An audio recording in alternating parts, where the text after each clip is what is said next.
Today is Carson Brown Day. Maybe he shows up with some Jack in the Box. Grow out a mullet. Maybe some people need some mustaches, and we didn't drain the carb out. Kawasaki KX125. There's nothing better than barking a two-stroke up those hills.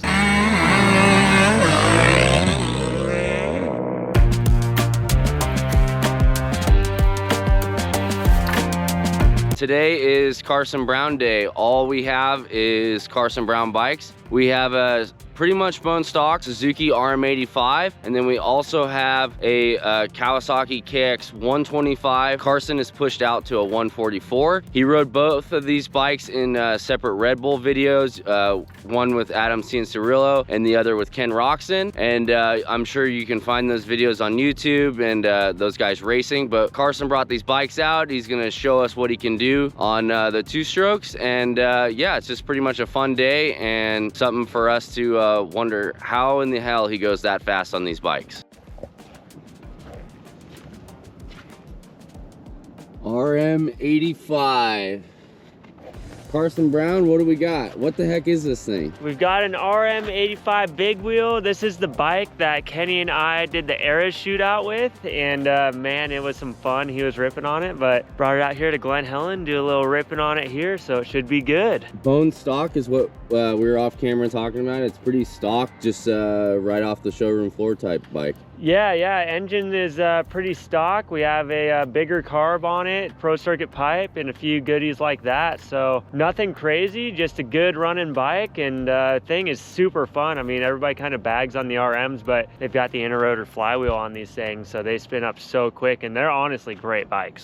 Swing arm? Yeah, swing arm is a Work Suzuki swing arm, and we've got the yellow wheels too. You got to have those, and yeah, it's great. I'm excited to rip it out here. And is there any chance at some point we get to see you race Jared RM85 versus maybe like a 250F? I think we need to make that happen. I was riding with him yesterday, and we might have it in the bag. It depends how he's feeling. You never know with him. Like, maybe he shows up with some Jack in the Box and he's feeling good. But that's true. If he doesn't get the Jack in the Box in him, he might not be riding super good. You never know.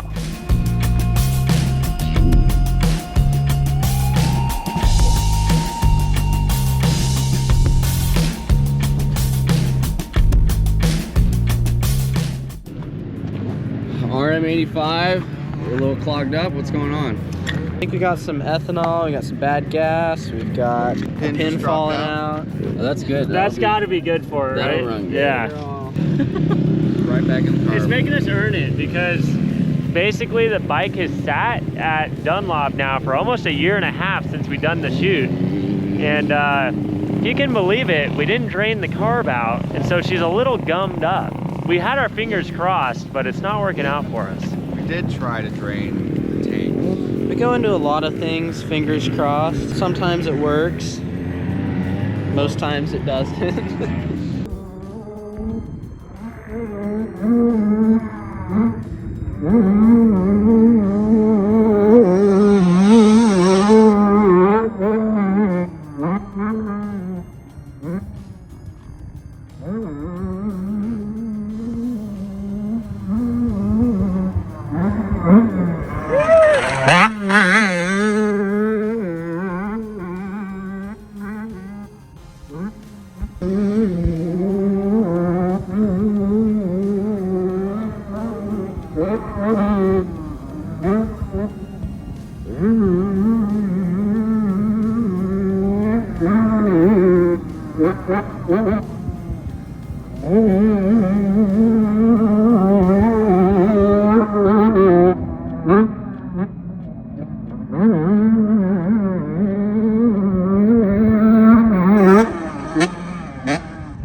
Carson, so you heard it, I heard it, the entire world heard it. Kawasaki has a two-stroke coming back. I'm amped. Any guesses on what might be coming? I think, and there's a total guess, I have no idea. I even asked them and they wouldn't tell me. I think it might be a 300 by the sound of it and just the kind of the cross between off-road and moto. I think a 300, but what do you think? Yeah, I think best case scenario for everybody, they would have a 300 moto bike and a 300 off-road bike. I mean, the off-road industry kind of really needs that right now. Like a good Japanese off-road 300 two-stroke would really change the game for a lot of people. And then, I mean, a motorbike too. So honestly, a 125 or 150 would be sick too. Any two-stroke from any manufacturer coming out, I'm stoked. Anything, please, make it good. And I'm sure Carson's gonna end up riding whatever they do and beating the living hell out of it and showing you guys what it's capable of. Yeah, I'm gonna let that sucker sing, baby, and probably through the mud, trees, rocks, all the above, and we're gonna give it a good test. So I'm excited to see what they come up with. The carbureted EFI, whatever it is, I'm gonna be happy, man. I mean, in all honesty, like the two bikes, the RM and even this older KX, like all these crazy bikes you're riding, and we just were talking about it, you've shown in all your videos that even when these older bikes, they're super capable to go fast, and obviously the fun factor's like through the roof. I think you have definitely been part of the inspiration for OEs like this to want to do a two-stroke again. Any two-stroke that anybody can swing a leg over. I mean, they just have so much fun, and it sucked when you know, during the 2000s when everybody kind of went away from it. Like the 125, the kids that are going from super minis to a 250F, they need that bridge, and I think it's hurt a lot of people, including myself, just trying to jump that gap. And I ended up going back to a 125 for a little bit. Yeah, I mean, the sport needs it. They're easy to work on, they're cheap, and honestly, they're just so much fun to ride, bringing that fun factor to it. Just like we're out here at Glen Helen, there's nothing better than barking a two-stroke up those hills. I mean, so many dudes are showing up for the two-stroke championship every year, and just kind of shows that the sport needs it right now. And I'm an average guy. I'm not gonna go race Supercross with you, Jared in his heyday maybe, but like most of us aren't doing that. We don't need a full-blown $13,000 dirt bike. We could have just as much fun on an affordable bike where the parts are lower in cost and the maintenance is easy. Yeah, I mean, I even have fun on like a 1980 YZ125, no power valve, because it's so simple. You know, you hop on it, you rev the crap out of it, you have a ton of fun with your buddies. And I mean, any bike that you can get on, no matter the size or, you know, how expensive it is or any of that stuff, it's a good bike. And guys don't need these, you know, $14,000 factory edition 450s. I mean, a two-stroke can get the job done, and they're more fun to ride with your buddies like that. I'm pretty stoked because two-strokes are coming back. I feel like they're gonna lighten the rules up on even, you know, smoking on airplanes. Things are really turning around here. Yeah, things are turning around. I mean, I'm old school, bring back Kickstarters and carburetors and that stuff. Keep it simple, let me rejet it at the track and all that. But yeah, kick it old school style. Grow out a mullet, maybe some people need some mustaches, and maybe get the vibes right, man. Kawasaki KX125, man, that brings back some memories. I was actually riding 125s and a Cowie. In 2002, I got on big bikes, and I actually had these Chevy truck graphics, so pretty cool. Carson, you might have been a tadpole at that point, but what do we got here?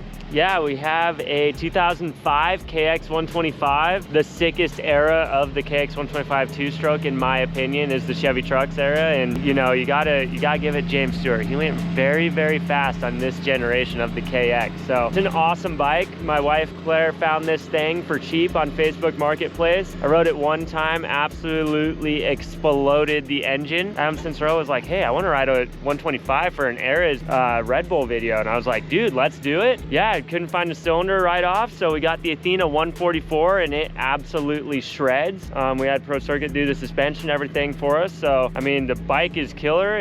Adam said this was faster than any of the other 125s that he's ridden, which doesn't say much because he hasn't really ridden any 125s. But I shot him. He was, for a very short second, he was on a 125, and he was about 4'11". Yeah, just a little guy. When he was transitioning to the 250F, yeah, and then he was all of a sudden overnight 6'4". But yeah, he ripped on this thing, dude. For being as tall as he is, he hopped right on it, shredded. Like you were saying, doesn't have a lot of time on a 125, so he rode it super good, and I was stoked with it. Carson, what are we doing? Right here we talked old Jared Hicks into doing a little battle. KX125 versus KX450SR. Jared, you're gonna race Carson? I'm gonna beat Carson. You're finally gonna beat him. Yeah, today's gonna, if I ever have a chance, today's the day. 450 versus 125, Cowie versus Cowie. Honestly, dude, after the sight lap, I'm a little worried. Well, it's about 40%, so we got a little more in the tank. All right, well, let's fire him up. You boys ready?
Hey, you got an arm pump?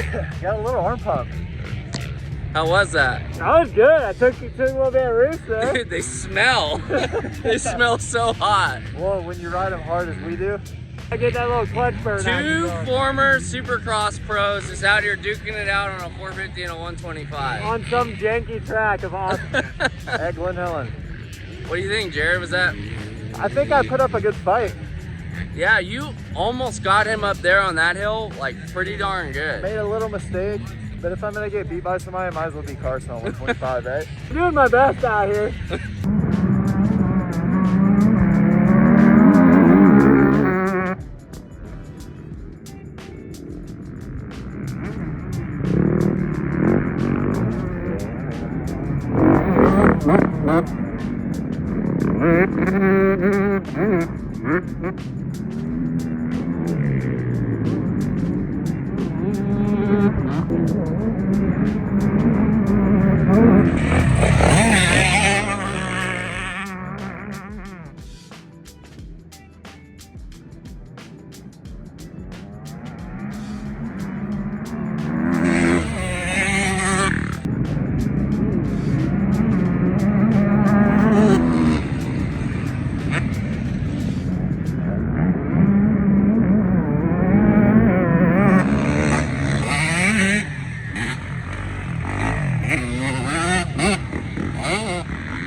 Alright guys, that's it for the vlog. Pretty short and sweet. Carson rode the Kawasaki KX125, the 2005, and he also rode the RM85 and was absolutely hauling on both. And it's just like a little sneak peek. Nothing crazy on either of the builds. They're pretty much stock, a little bit stiffer suspension, so Carson could send it. But yeah, it's a pretty cool day. We always love filming with Carson. You know he's gonna give it his all, and gonna be entertaining. So make sure you look out for those videos coming soon to the YouTube channel. And Carson talks a little bit more about racing with Roxon and Adam C. and Cirillo. And he talks about riding two-strokes, even that old, and how much fun they are. So until the next one, we'll see you down the trail.